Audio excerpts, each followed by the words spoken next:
You see how much time it's taking me to give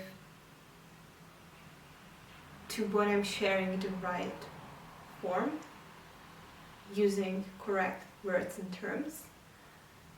And I'm not a slow thinker. I'm not slow in my comprehension. It's just very fluid, the space I'm in. And I'm somehow finding words for something which I don't see in structure. I don't see in algorithmic, in a sense of like algorithmic representation. It has a greater dimensionality to it, and I think it's because of how I function individually. Like certainly people with more of that mathematical masculine functioning of a brain would have a different experience, but mine is very much one of associations and of feeling through things. And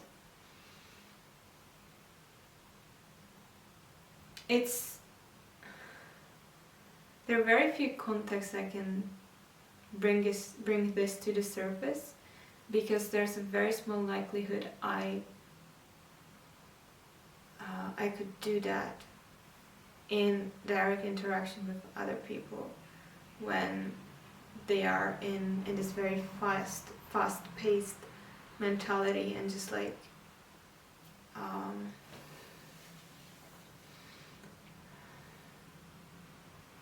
there's no relevance to unfold spaciousness to a mind that is functioning within a narrower context, because there would just be no resonance with going beyond the lines erected, I feel. There might be a subconscious, unconscious feeling, this like maybe sense of being stretched somewhere. And then I think it very much depends on where you're at in your life, whether you would feel an inclination to lean there, or whether that would feel like destabilizing and not constructive to do that. Because it's hard to think about like what's constructive about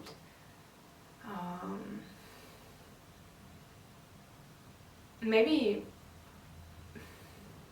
kind of radicalizing yourself internally, so that there's more of what you can't possibly sit through,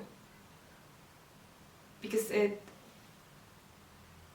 makes you less functional in normative contexts where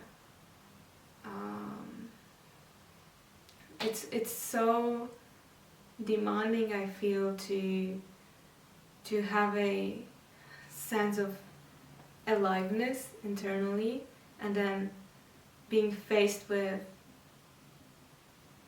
how little space for unfoldment there is in our daily realities. And I know this is not a universal experience, it will very much vary person to person, but I do feel that there will be things that will be repetitive based on living in a capitalist society which is so product profit driven, and which devalues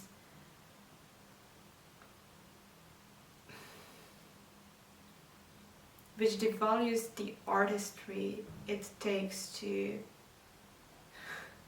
challenge its very orienting, and it makes so much sense, right? Like, of course you're not gonna value something that is gonna be threatening to your place of comfortability.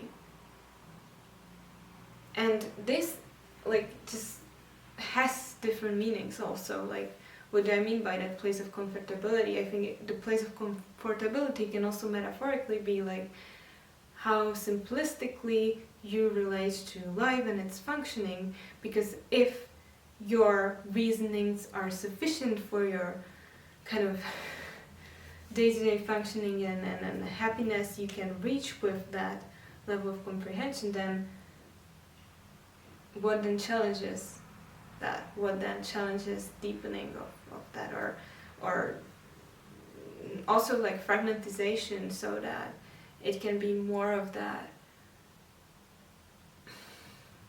chaotic nature which has structures within it, like everything has its own order, or like it's built in an intelligent way in nature, into intelligent shapes and forms that make sense. It's just that one has a lot less dominant place in tending to those structures, in finding those, in relating to those, in befriending those, the variety that arises in the amount of like how things can be formatted, how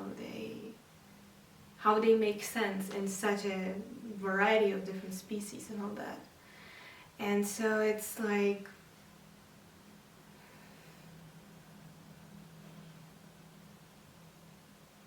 I think you would only do that if you do that for love.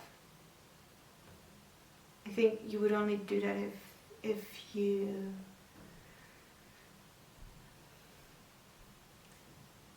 want to be open, and if you want to be if you value truth over comfort, if you value truth over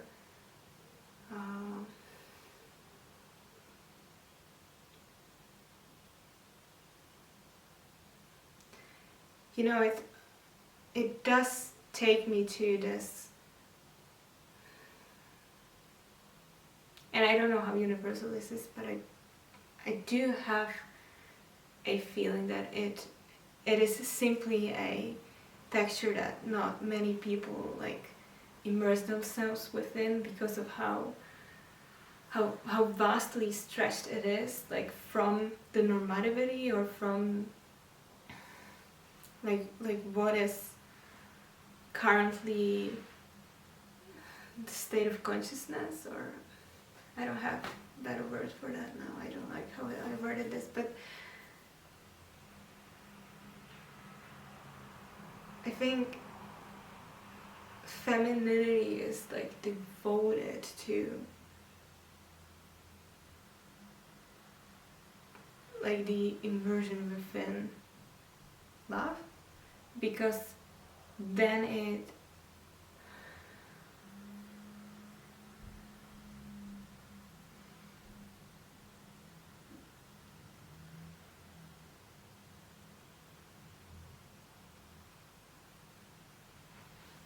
no, I have to say differently.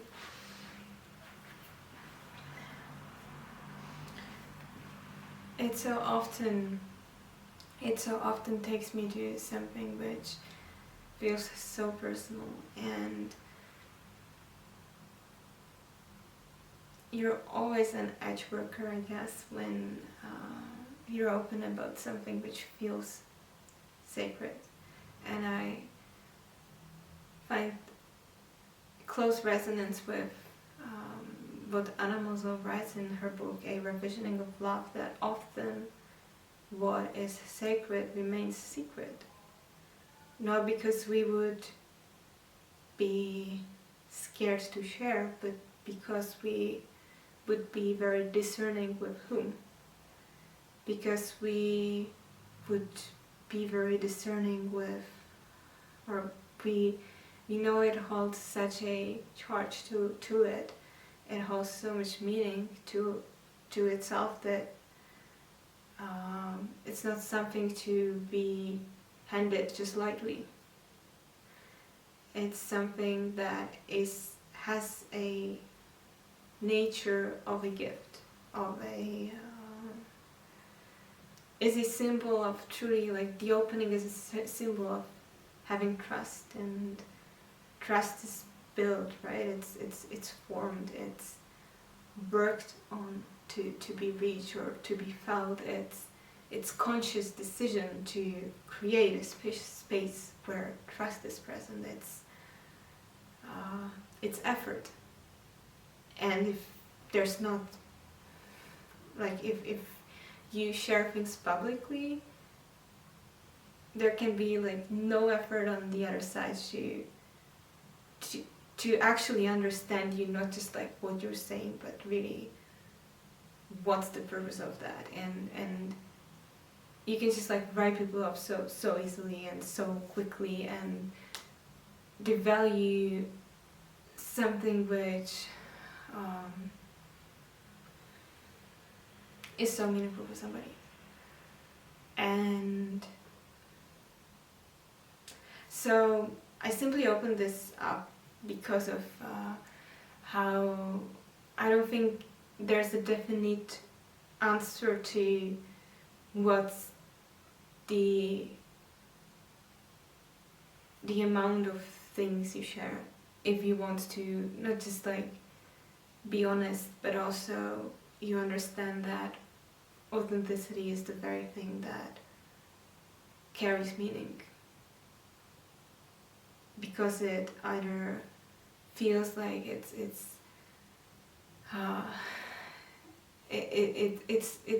so lively, something is very lively within you, so you want to share it, but also something can feel very damaging to you, and then that's even like a new level of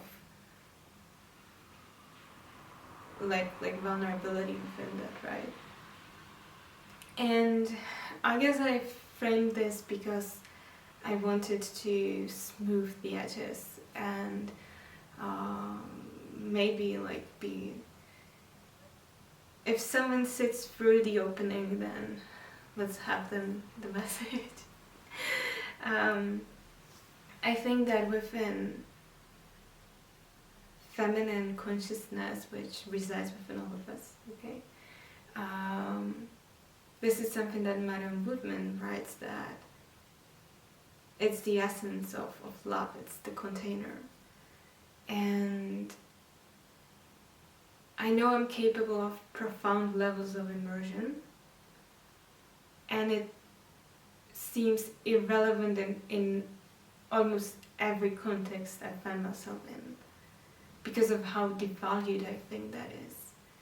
And so it's not a matter of, okay, well, you choose contexts where you feel right, where you feel like you're met, where you feel lively, simply because those contexts are not really present. And because of the immersion is not filtrative of what is positively associated socially versus what isn't. So I feel it's very challenging to the inclusivity of masculine egoic structure, the inclusivity of what he can build his understanding upon, what he can sit with his presence through, and kind of not be avoidant of, to just be giving there where you directly have a validating answer through being liked and like getting an affectionate feedback back. And so it feels like